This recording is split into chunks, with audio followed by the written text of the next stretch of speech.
Tea time. Did you hear the story the woman told on here about how she was in love? No, not in love. She was in lust with her high school teacher. Like, she was like, he was so fine. Like, everybody wanted to do it with him. Like, all the girls would just sit down and plot out how they would do it, what they would do, how they would spin on it, how they would take it, how they would love to just get a chance to be in his pants. And this went on for years and years and years. Like, everybody in her family would go through school just lusting after him and wanting to be with him. But of course, nobody got him. And eventually, he moved away, so he wasn't a teacher there anymore. So fast forward to when she graduated. She's at home. She's, taking a shower. And she says she looks down and she sees that she has a bump on her hoo-hoo. So she's looking like, oh my God, she's getting nervous. She's like, I don't know. I don't want nothing to happen. So she tells her mom, please take me to the urgent care. I'm scared. So the next day, her mom takes her to the urgent care. She walks in and she's signing the paperwork at the front desk. And next thing you know, she hears a voice say, Miss B, what are you doing here? And she looks. He has a mask on. He takes off his mask.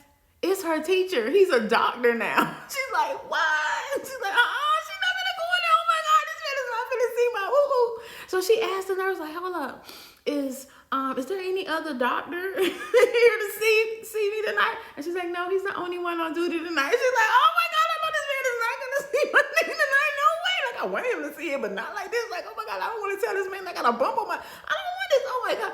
Well, she's like, well, what do you want to do? She's like, I'm gonna stay. I'm gonna get it done. I'm gonna work through it.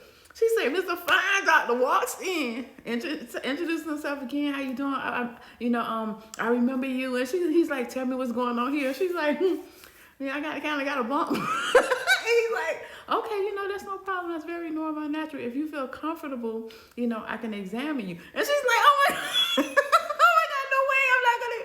Yeah, okay, yeah, go ahead. Yeah, no problem. He's like, all right, I want you to lay back. And she's like, oh, yes. I always wanted to hear those words, but not like this. But she said she did.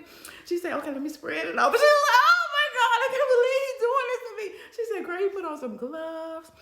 And he just spread her lips. She touched it. She was like, oh my God, this man is not touching me. Oh my God, I want him so bad. I want him so bad. And she freaking out and flipping out because this man is touching her all up in her folds. She's like, boy, you don't know how many times I dreamt of this, but not like this. She said when he finished examining her, he's like, it's just a common infection. I'll give you some antibiotics. Everything should be fine. And she's like, well, thank you very much. And she goes home like, oh my God, I did not just show him that. And she said that he and another lady who was in the room started joking around about how she was nervous.